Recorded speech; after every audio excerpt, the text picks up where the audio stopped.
Assalamu alaikum. My name is Hamza Reed, and I'd like to welcome everyone to MCC's virtual Friday Youth Night. Without further ado, I'd like to pass it on to our presenter for tonight, Sister Mona Islam. Assalamu alaikum wa rahmatullah. How's everybody doing today? It has been quite a week, right? I think most people have started school and within a couple of days stopped school, and a lot has been going on. So I'm very grateful and happy to be here tonight with all of you. Inshallah, we're going to be taking a little trip through history for about half an hour. Inshallah, I'd like to share with you some experiences about the history of Islamic Spain, inshallah. So inshallah, I'm going to share my PowerPoint and we'll go through this little trip together. So the history of Islamic Spain, why are we even looking at that? Islamic Spain, am I sharing my screen? Somebody's got to tell me if my screen is not sharing. Okay. You're not sharing your screen. Okay. All right. Let me share my screen and all right. So let me do from the beginning. So yes, inshallah, I'm going to talk to you a little bit about the history of this really important time and place. We are Muslims and we have a really great heritage. And inshallah, as I talk to you about the heritage, I want for us to think about some lessons. And I will talk about these lessons before going into it, as well as at the end. So a preview of the lessons out of this history is that, number one, situations do change. And we can see that just from an example of the school year, right? We are not used to going to school online. Many of us are going to school online. We start school and then because of the weather, we stop school. And that same lesson we will see throughout this 800 year period in the history of Islamic Spain. There's also another lesson I want us to notice, which is how societies break down and build up. What are those elements that make a civilization break down? We also want to make a note of the sacrifices that people had to make in order to build a strong society. I also want all of you young people to notice the age of some of these leaders and these people who really made a difference in the history of Islamic Spain and opened an entire, successful time for 800 years. The age of some of these people are just a little bit older than some of you. I also want us to think about the lesson of excellence and how we're going to see this theme of excellence coming in the work and productivity that is in the Muslims of that time. I also want us to take note of the concept of leadership and how there's a variety of types of leadership that we will see, and what are people's motives in that leadership. And I want you to just consider that as we're going through. Okay, so let us move right along. And I did have an opportunity to travel to this part of the world one day. I think it was a couple of years ago. I woke up and my husband and daughter had created this entire surprise trip where we got to travel to this side of the world. So I do have some pictures in here of our trip. I first have a little trivia for you. So here, this masjid is actually a masjid in Paris.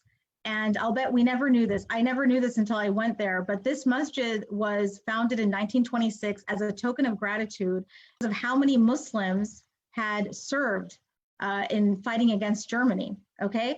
And so we never knew that the Muslims had actually served in world wars, right? Especially in Paris and France. And yet the government was so thankful that they created an entire masjid in Paris for the Muslims. So I thought that was an interesting point when I traveled. So this was after World War I. And over 100,000 Muslims died in that time. And so we just really need to go back and look at what our contributions are. So I want to take you a little bit before the time of Islamic Spain to a time after Isa alayhi salam. And as we know, Isa alayhi salam is one of our dear prophets, right? Dear messengers who taught the truth and Tawheed. So when he came, there were already some Jews living there. And some of the Jews were named the Nasara. And in English, it was translated as the Nazarenes. And these are some true monotheistic believers who followed what Isa alayhi salam had to say, okay? And they wanted to, go along with whatever he was saying. And so that was one group of followers of Isa alayhi salam, the Nazarenes. There was also a man that came afterwards named Saul, who later changed his name to Paul. And what he did is what we consider kind of a bid'ah, okay, where he changed some of the teachings away from Unitarianism, away from Tawhid, and started teaching the Trinity and Trinitarianism. And what we know as Christianity today was really started by this man named Paul and his followers. Another thing that happened before this time era was back in the 4th century, in the year 312, we have an emperor named Constantine, and Constantinople was the center of Roman power, okay? Constantine was a very powerful emperor, and what he did, the two things I want you to remember that I'm going to ask you on the Kahoot today, is that he originally was a sun worshiper, and he made Sunday the official holy day. It used to be Saturday, the Sabbath, and he changed it over to Sunday, and he made Sunday the official holy day for Christianity, which we have until today. And he also brought about the cross. And I'll bet you didn't know that the cross was actually a pagan symbol that was there from hundreds and even thousands of years before the Christianity started. And yet he took that cross and he made that an official symbol of Christianity.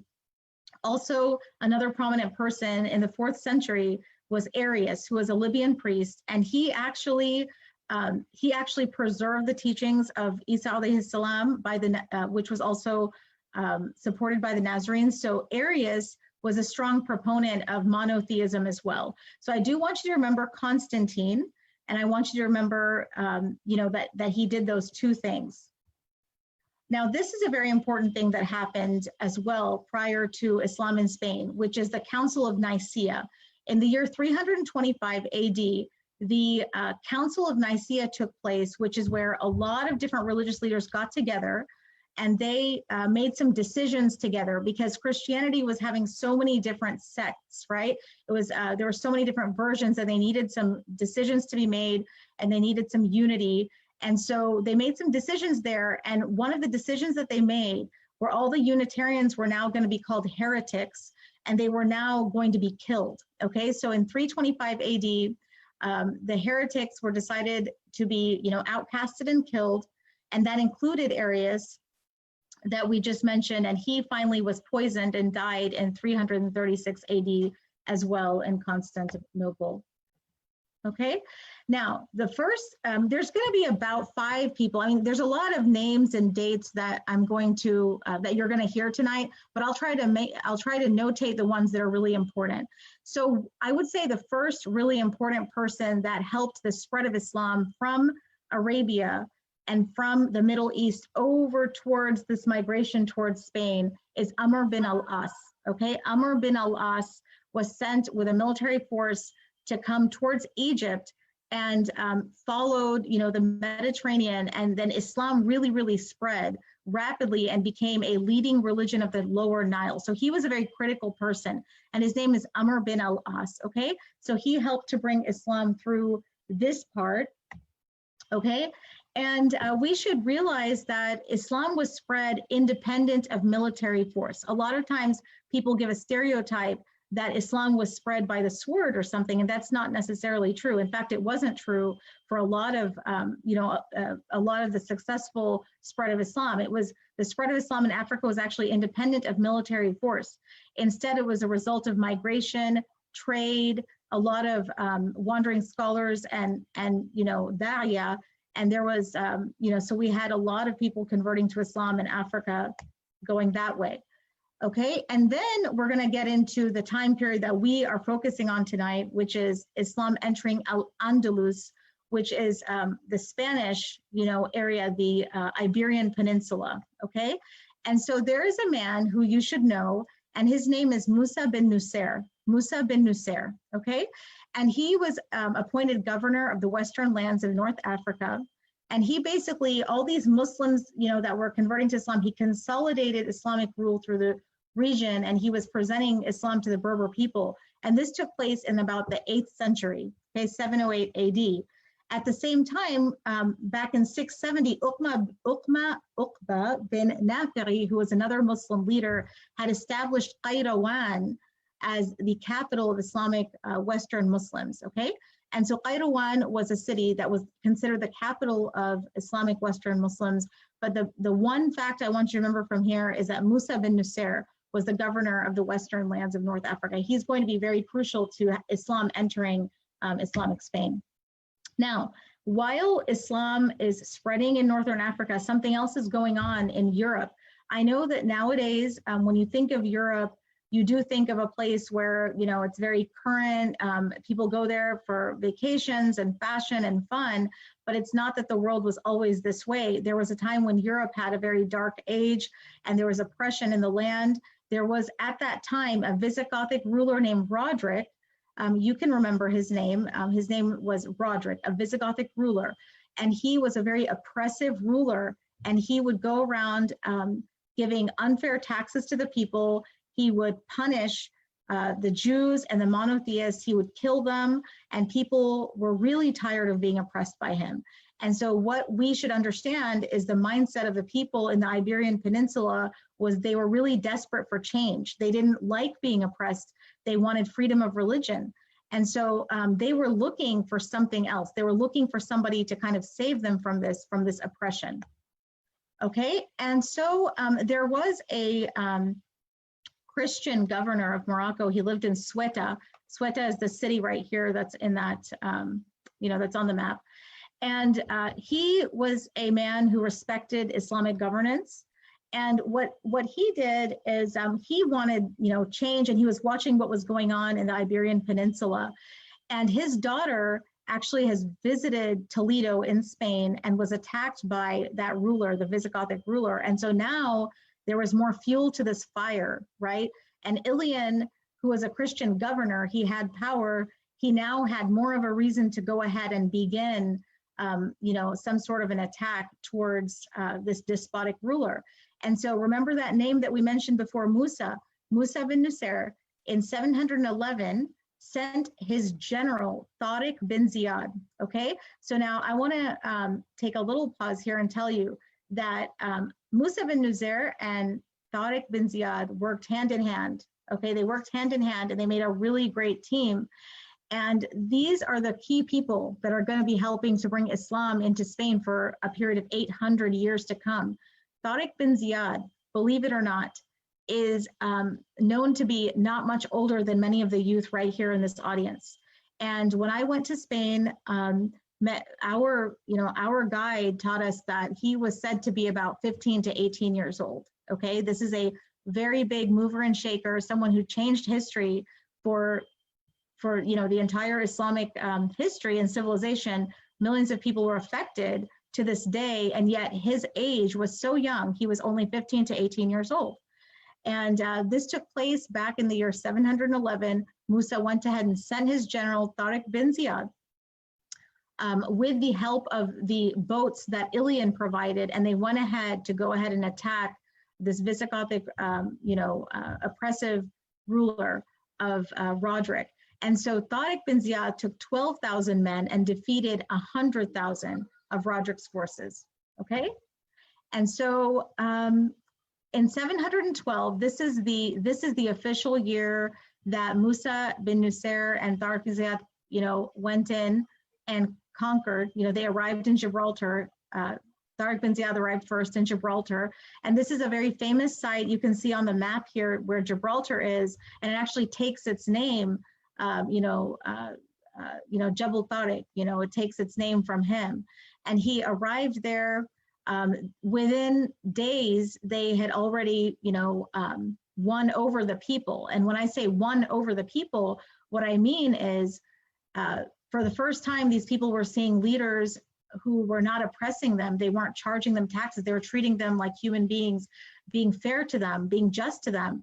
They didn't want anything from them that was, ruthless and cruel. They were actually good to them. And this in itself really won people's hearts, and they started automatically giving them respect and submission.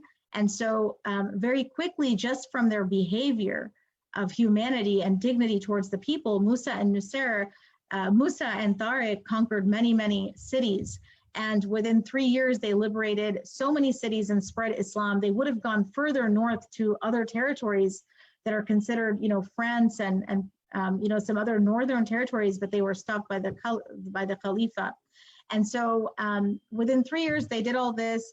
And then actually that area, after so many years of hardship, finally had a time of peace for 40 years. okay? And so that area for about 40 years had, peacefulness and rest. They were not oppressed. However, they did need a proper leader. They had about 22 different Muslim governors in that 40-year period who kept, kind of taking leadership and such.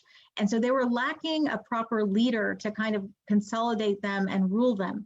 And so there was other things going on concurrently at the same time. So we have something that was going on is that we have heard about the Abbasids and the Umayyads, right? And so back from the clans of the Prophet's time, there were some political differences. There were some differences of opinion. So there was some rivalry between these groups, okay? And that rivalry still continued to where, the Abbasids wanted the Umayyads out, and there was about 3 Umayyad leaders finally left. And there were 3 brothers. Abdurrahman bin Muawiyah was one of those 3 brothers. And so finally, he was actually, mashallah, a very strong, good Muslim. He was a fighter, for the right reasons, and he was just a very strong Muslim.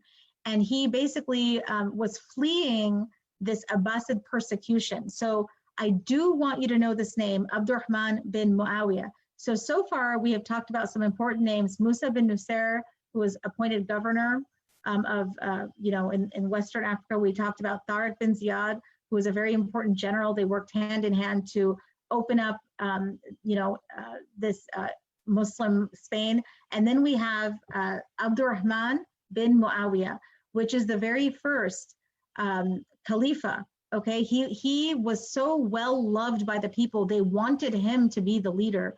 And he was actually known as the Falcon of Andalus. Okay, the Falcon of Andalus. And so this man in 755 AD came into power. He ruled for 32 years, and he was probably the greatest leader that we're going to talk about during the height of Islam in Spain. What did he do? He did so many things. Remember that this was a place that was in the darkness before, but now with his leadership, he made Cordoba the capital. He embellished the city with aqueducts, which is like an irrigation system. These are just some examples. He put gardens, hospitals where medicine was made available to everybody, schools, education, public baths. It was suddenly the city was becoming this enlightened place, an example for all of Europe and the world. There was a lot of public, there was a lot of industriousness. He encouraged crops and growth, and he encouraged labor unions, right? He also did something where he purchased the Cathedral of Cordoba. There was a growing Muslim population. They didn't just go and fight and take over this cathedral. When they saw that this was a possible place for them, they actually offered 100,000 dinars for this cathedral. And they began building what is one of the greatest structures. And I'm going to ask you about this on the Kahoot. It's called the Grand Mosque of Cordoba. And it became the largest house of worship in Western Europe, and for centuries became a center of spirituality for the Muslims. And there's some really amazing things about this place. They didn't have, electricity and speaker systems, but the way that they built out this place, you can have thousands of people listening to a lecture perfectly clearly because of the miraculous way that the architecture was done there, the beauty, the excellence of how it was built. It became a very wondrous spiritual center, even considered one of the wonders of the time. And really, the arrival of the Muslims was a fresh start for Spain and all of Europe. Throughout Islamic Spain, suddenly we have, tolerance, civil society, arts, science, math, philosophy, which Europe had never seen before. And this was kind of the start of a renaissance, which we feel the effects of until today. So really, this was like a enlightened time, okay? And one of the things that occurred during this time is something called convivencia. I'm going to ask you on the Kahoot today, what is convivencia?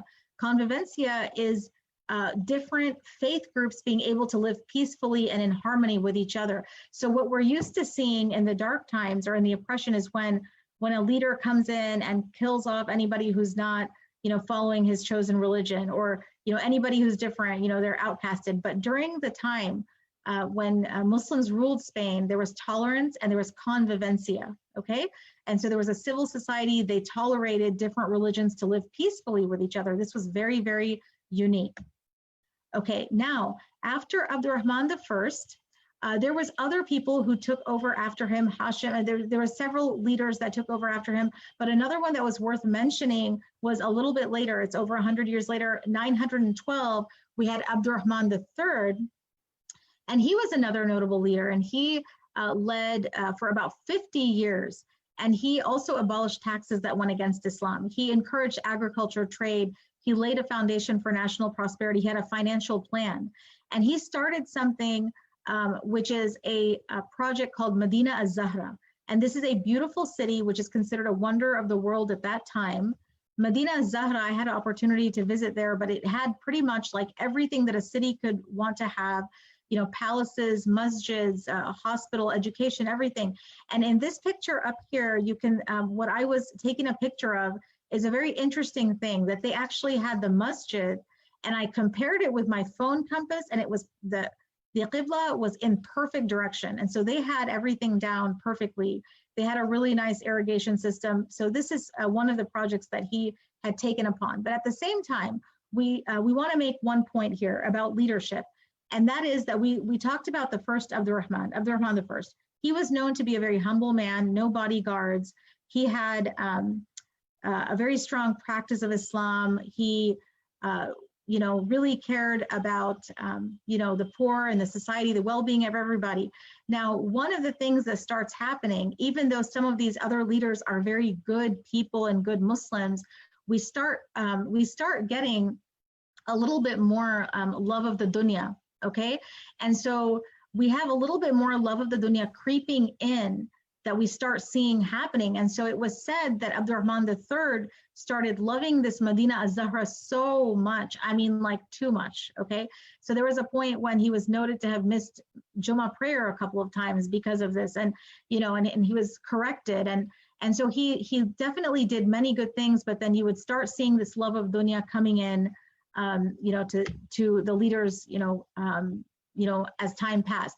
There was also another one called Al-Mansur that came after him in 976, Muhammad bin Amir, who was also named, who was also known as Al-Mansur. He also established a competing city called Al-Zahira in Cordoba. So he actually kind of wanted a name for himself. And so, you know, he's, you know, a little bit more love for the dunya starts coming in. All of these little cities were really destroyed later in civil wars.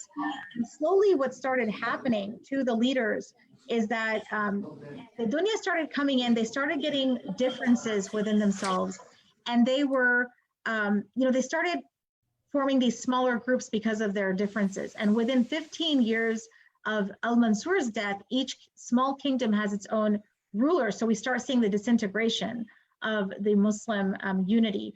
And they fought each other.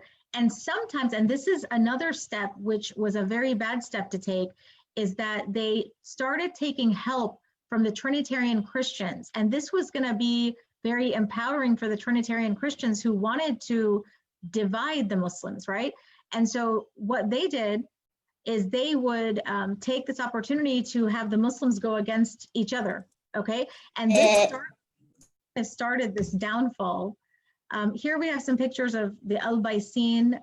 It is in Granada. So this is a current masjid in Granada, which is, you can still see the Alhambra across from that. These are some pictures of the Alhambra Palace, which we're going to talk about. It's just an example of the excellence of architecture, of beauty. Some of these walls have three-dimensional Quranic adhkar and ayats that were like, you know, carved into the walls and plastered in. It was just an example of the beauty and excellence. And really, many of the rulers all across Europe, just when they saw this excellence and beauty, respected the Muslim leaders so much, you know, when they saw some of the architectural, you know, accomplishments and many of the things. So here's some more from the Alhambra. You can see the Quranic verses and the beautiful paintings and how tall, you know, how tall the walls are and all. This is some more. So yes, and a little bit more about the Alhambra. Actually, it was a palace. And I'm going to ask you about this on the Kahoot. It was a palace which started off as a series of fortresses, and it was used by the Nasrid dynasty, okay? And it became a place where it was like a city within itself. This is just one of the wonders of the world that was, during the rule of Islamic Spain. And so right where the Sierra Nevada mountains are, they had this beautiful palace, and they did not have the kind of water system that we have now, right? And so they had to figure out how to get water to this palace. They built a way for water to come from a high mountain top and irrigate this entire palace. And there was an entire, like, very organized system. 100,000 people could live there and work there, and it was a really amazing place. They didn't, even though they didn't have electricity and technology, if there was an intruder coming in, within a matter of 1 or 2 minutes, the entire palace would know because of the watch system. They had a really interesting code system going on. There's so much that was very amazing about that place. And it's still a tourist site. So if any of you get to go there or see it on internet, you can learn a little bit about it, but it's just a very enlightening place. And so as we mentioned, as the leadership progressed, some wealth, power struggles, and tribalism, and the leaving of the Sunnah, okay? Muslims, started leaving kind of the practice of Islam, and this kind of left the Ummah weak and corrupted. The Trinitarians were still trying, to get to the Muslims to destroy them. It's not like they gave up. So they were coming from the north, and in the year 1072 or 1072, Alfonso VI led a Trinitarian invasion and captured Leon, Castile, and Portugal, okay? And after a 7-year siege, Toledo, which is an important place, fell, and he declared himself the Emperor of Spain. So here we have Alfonso VI, who has declared himself as the Emperor of Spain now. So we have another leader now who is competing. And then what happened is, the Muslims were weak and they needed somebody to manage them, right? And so, so what they decided to do in the year 1086, there was an Islamic summit where 22 emirs and ulamas got together, and they decided to bring in a group called Murabitun, okay, the Murabitun. And so there was a couple of groups that were in Northern Africa. One was the Murabitun, and about 100 years later was the Muwahhidun. And they were some very sincere Muslims who, who agreed to come in and kind of help manage and consolidate the Muslims that lived in the Iberian Peninsula. Okay, here is the last stronghold. Here's the castle that we had walked to, and this is kind of like the last place where the Muslims were. This is in Granada, and this is the last place where the Muslims had a stronghold. So yes, we mentioned the Murabitun and the Muwahhidun, okay, and Ferdinand and Isabella, you can see their picture here. So we've all heard of this time, 1492, and we think of it as the year that Columbus supposedly discovered America. And yet in Islamic history, there's a different significance, because now Muslims had ruled Spain for 800 years, right? Started off like in 712. Now we're in 1492. What happens in 1492? We have Amr Abu Abdullah, also known as Boabdil. Okay, he was the last ruler, the last Khalifa, and what happened is Ferdinand and Isabella came into power. They were very greedy and they wanted everything for themselves. And so finally, after fighting, he surrendered power to Ferdinand and Isabella. Okay, that was the last stronghold. He gave up to Ferdinand and Isabella in 1492. He was so sad about that. He was crying. He was known to have cried. And they made this treaty with the Muslims. They made this treaty and they said that, if the Muslims give up the power, that they're going to be treated fairly, that they would, that all these things would happen. But did you know that within 20 years, that treaty was already broken? And so, Ferdinand and Isabella basically were part of the Spanish Inquisition. So this is a very important time period and a very important occurrence in history that I want you to know about, which is the Spanish Inquisition. During this time, 2 million Jews and 3 million Muslims were killed, okay? So here we used to have a very high period for Muslims in Spain. Now, when we're in the Inquisition time period, now times have changed, situation has changed. Muslims are now gonna be oppressed, okay? Muslims are being killed. They're being killed alive. Horrible things are happening to them if they practice Islam. They cannot claim to be Muslims. They went through so many difficulties. And I want to mention this because we talked about some of the leaders who made sacrifices to establish Islam, right, in the beginning. But now we have a different kind of sacrifice. And here's an example. We had visited this place called Al-Bukhara Mountains Bridge. And this is a place that gets really, really cold in the winter. And yet, because Muslims were being persecuted just for believing, just for being Muslim, many of them left all the comforts of their life and they migrated, they did hijrah, and they came to places like these mountain passes just in order to stay Muslim and keep their life. So, you know, they had the choice of being killed. They had the choice of doing hijrah. You know, it was a very severe, environment. In fact, not just Muslims, if anyone even acted like a Muslim, like there was Christians who maybe didn't eat pork, or if they took a shower for that was like, looks like they took a shower for Jummah, they would be killed because you are not allowed to look like a Muslim. You know, it was very, very serious. Okay, that when a child was born, they had to, you know, be baptized and such. You know, weddings had to take place in churches. So it was very severe. And if anyone was caught praying like a Muslim, they'd be killed. So, you know, sometimes what the Muslims would have to do is hide their Qur'ans, like digging them into their houses, into the walls, into the floors, right? When they were praying, they'd have to make up pretend situations and pray in a very pretend way in case somebody saw them. And so very interestingly, you know, some of the Spanish people in later generations, they have these houses there that are made of like really strong stone and brick. When they would maybe open up a wall or you know, suddenly something would come apart and they'd find like a Quran that was like in the wall, you know, and this is because their ancestors had to hide evidence that they were Muslim. They went through so much. And I just wanted to bring this point because sometimes, you know, we can compare it with the sacrifices that we have to make.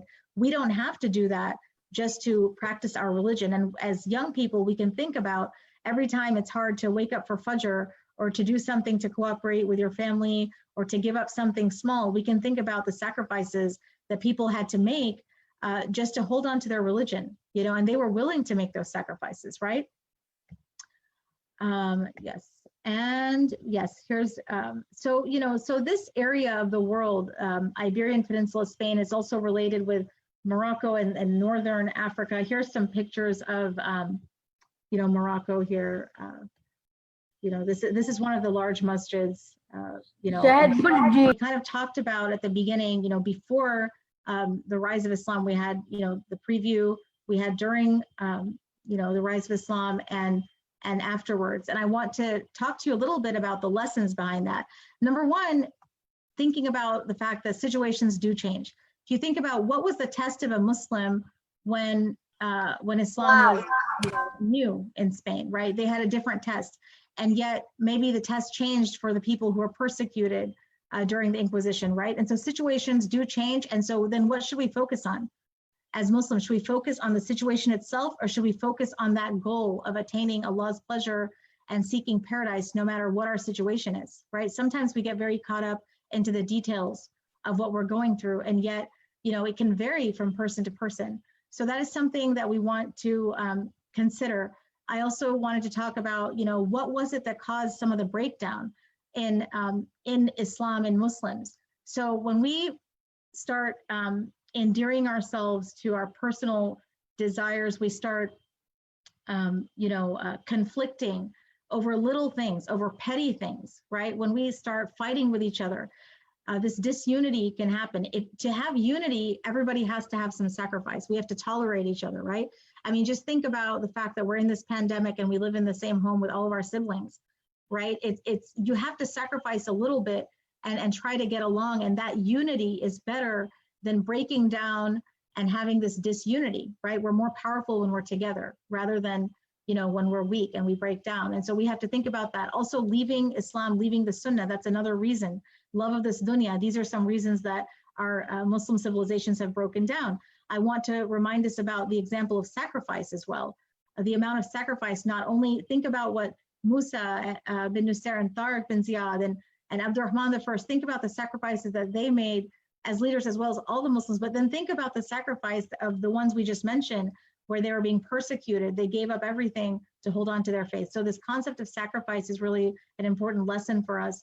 Also the age, I did wanna have you think about the fact that Tariq bin Ziyad was so young, and you guys can make a very big difference even though you're young. Don't think that you don't matter, you do. I also wanted to mention excellence, right? So excellence in everything they did, that's what drew people to Islam. Excellence in their behavior, right? Excellence in their industry. That's what changed people's hearts and attracted them to Islam. And finally, I did want to talk about the lesson of leadership. And if we look at how there's different leaders out there, right? There were some leaders who were very selfish and corrupted. They oppressed the people, and they were, just doing bad things to people. And then we have leaders who were true Muslims and true examples for us. And we can try to be leaders like that, right? So this Abdurrahman I, he was equal to 1,000 leaders, right? And his leadership and Tariq bin Ziyad, what the things that they did affected people positively for like 800 years and beyond. Even some of the things that we enjoy today are because of their sacrifices. The civilization, the benefits of that civilization affect the world even today. People say that some of the the agriculture, you still get good oranges and good olives from these places that were really cultivated during that time. So I just wanted to have us think about some of these lessons, and inshallah, we're going to hop over to a quick game of Kahoot today, inshallah. I think I got you all the questions on the Kahoot.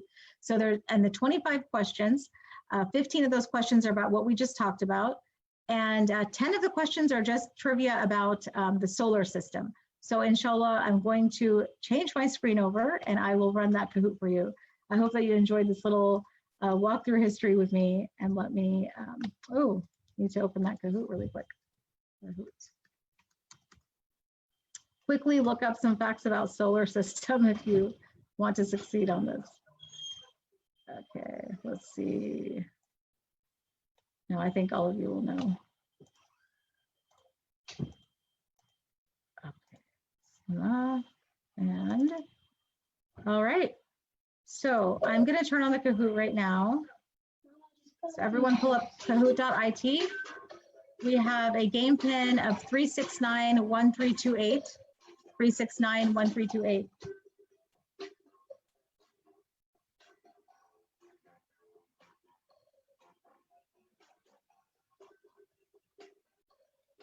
So while you guys are logging on, let's go over a couple of reviews. So Council of Nicaea took place in 325. Musa bin Nusayr, Tariq bin Ziyad. Abdurrahman I was a great leader, a great ruler. Who built Medina Zahra? That was Abdurrahman III, right? And who was the king and queen that was part of the Spanish Inquisition? It was Ferdinand and Isabella. Miss. How about Miss Mona? my son always tells me that I give away too many answers on the Kahoot. I'm just trying to help you. Mona, Yes. we have a question. Yes. What's it called? The code isn't working for me. It says it's invalid.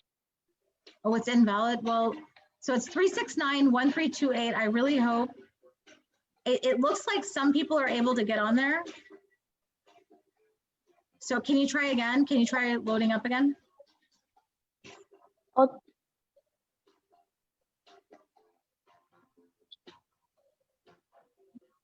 Yeah. Very good. We have 38 players. Anyone else going to get on? Not working. Not working? Can you try another device maybe? Try grab one of your parents' phones or something. Okay. It's 369. I have my own phone. Okay, somebody help this poor child out.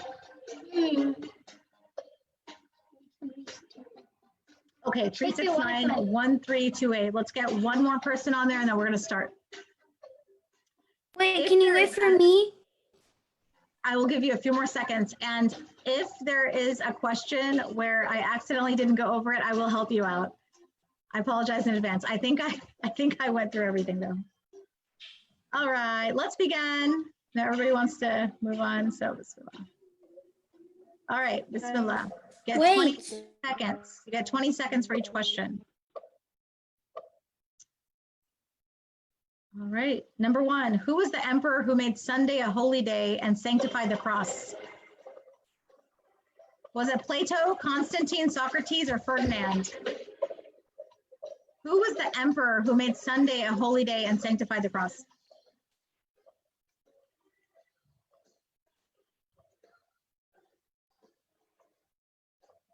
Yes, and the answer is Constantine. You guys have a very good memory. Most of you got that one right. Let's go to the next one. Good job. Number two, which leader first led Islam to Africa? Was it Tariq bin Ziyad, Amr bin al-As, Musa bin Nusayr, or Abdurrahman III? We talked about this at the very beginning, and we're talking about Africa, like Egypt, okay? Not Spain, Africa.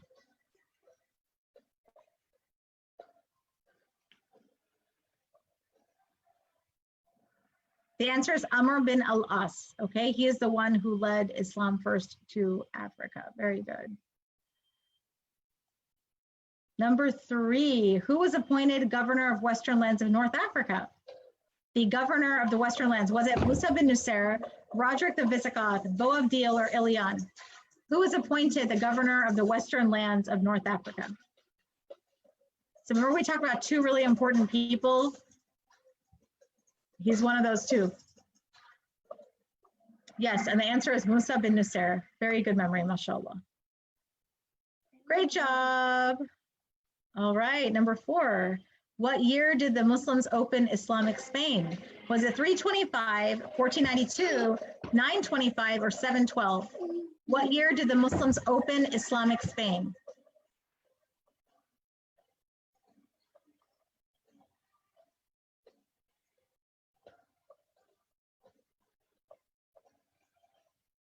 Yes, and the answer is 712. Exactly right, mashallah.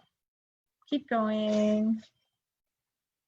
Number five, who is the great ruler who fled Abbasid persecution and led Islamic Spain? Umar bin al-Khattab, Tariq bin Ziyad, Abdurrahman bin Muawiyah, or Boabdil? We talked about how he had such a great civilization and made Cordoba like the enlightened center of the world at that time. What was his name?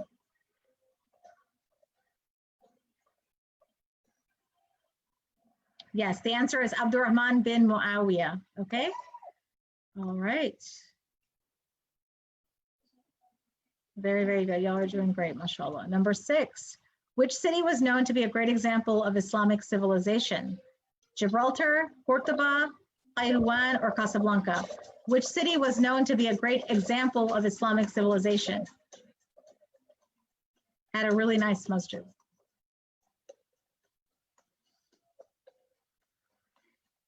I think everyone's going to get this right. Yes, the answer is Cordoba. Very, very good. Keep going. Number seven, which building was purchased for 100,000 dinars and became a spiritual center for Muslims for hundreds of years? Was it the Grand Mosque of Cordoba, Medina Zahra, Alhambra, or Palace of Rome? Which building was purchased and became a spiritual center?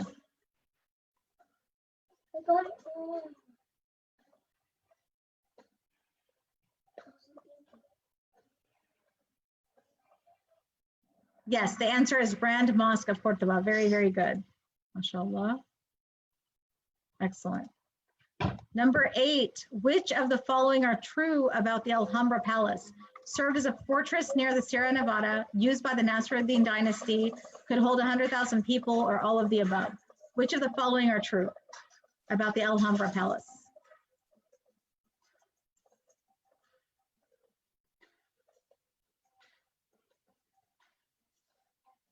Lots of people are paying attention. It's all of the above. Very good, mashallah. Okay, number nine. Which ruler built Medina az-Zahra? Abdurrahman I, Abdurrahman III, Boabdil, or Musa bin Nusayr? Which ruler built Medina az-Zahra?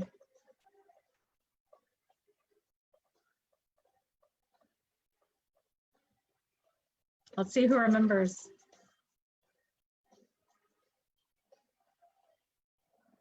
Yes, the answer is Abdurrahman III. He built Medina az-Zahra. Very good. What is convivencia? Number 10. Cultural festivals, tolerance and coexistence between religions, presidential campaigns, or bullfighting. What is convivencia?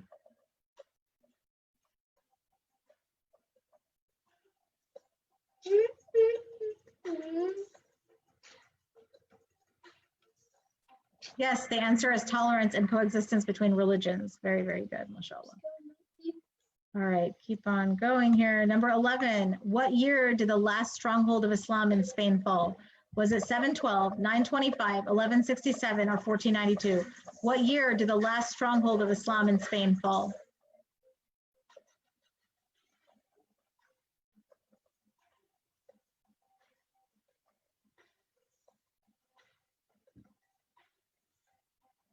Yes, the answer is 1492.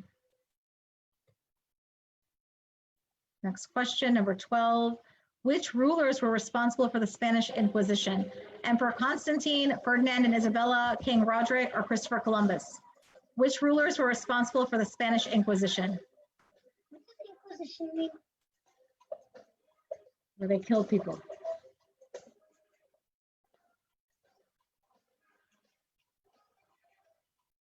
Yes, the answer is Ferdinand and Isabella. Very, very good.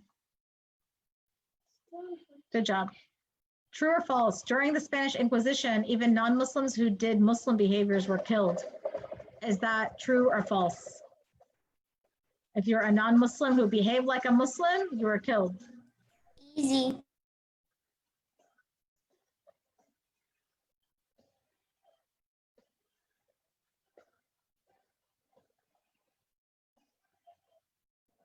Yes, that is true. MashaAllah, most of you got that one right. Great job.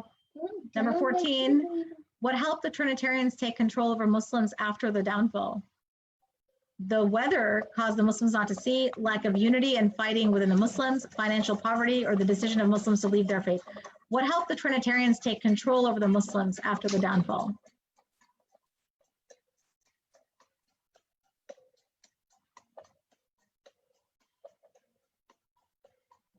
Yes, lack of unity and fighting within the Muslims. That is true.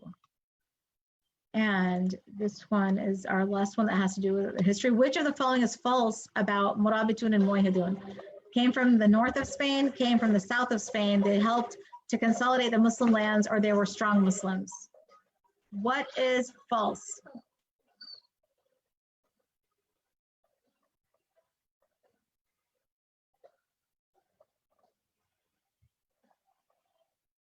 Yes, the answer is they came from the north of Spain is false, because they came from the south, right? They came from Northern Africa. They did help consolidate the Muslims, and they were good Muslims. Okay, we're going to switch over to the trivia about solar system now. Pull on your science hats here. So what is the closest planet to the sun? Earth, Mercury, Saturn, or the moon? What is the closest planet to the sun? That's the wrong answer.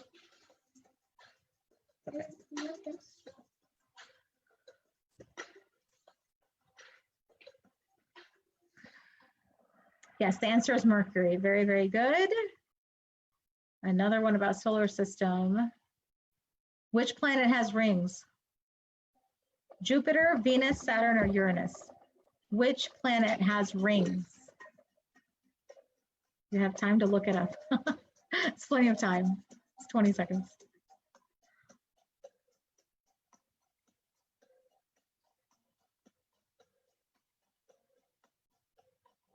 Yes, the answer is Saturn. 37 of you got that right. Very good. All right. How many miles away is the Earth from the sun? Come on, you all know this. 2.8 billion miles, 93 million miles, 100,000 miles, or 1,082 miles. What's the right answer? How many miles away is the sun from the Earth? This one's hard.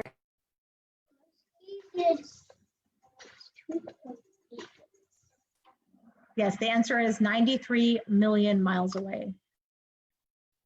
Very, very good.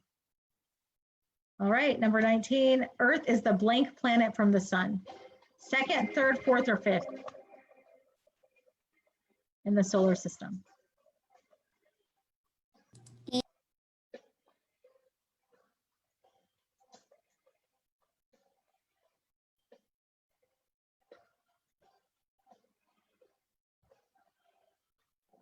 Yes, the answer is third. Very, very good. MashaAllah.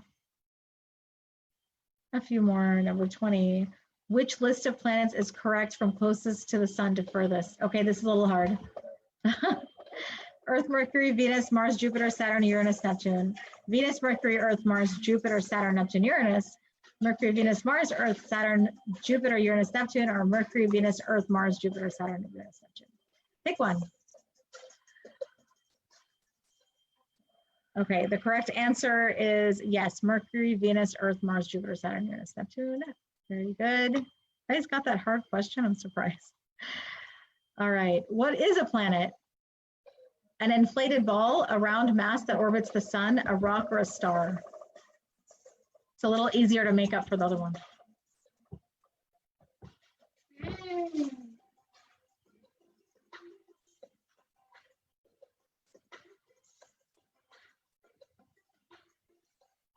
Yes, it is a round mass that orbits the sun.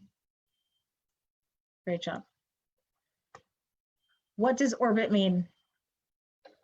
The equator, the path a planet follows around the sun, a shooting star, or the chemicals in outer space.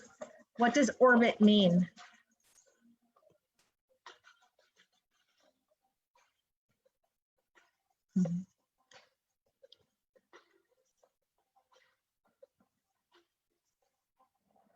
Yes, the path a planet follows around the sun. I know everyone's paying attention. MashaAllah. All right, number 23. How many planets are in the solar system? 9, 5, 7, or 6? How many are in the solar system?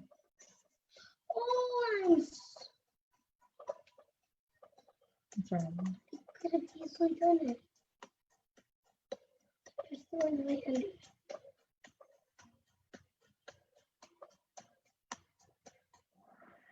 Yes, the answer is 9. Okay, and what is the sun?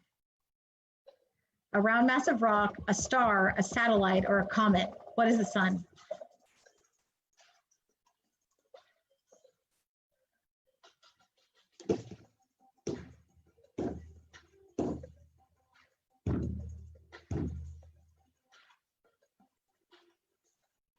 Very good. It is a star. So everybody got that one. All right, and the last question so far. How many moons does the Earth have? 1, 3, 7, or 9? How many moons does the Earth have? I hope that everybody learned something tonight. I hope everybody had fun. We're going to see who the winners are, but you are all winners by being here tonight and learning with us. Join us again next week, inshallah.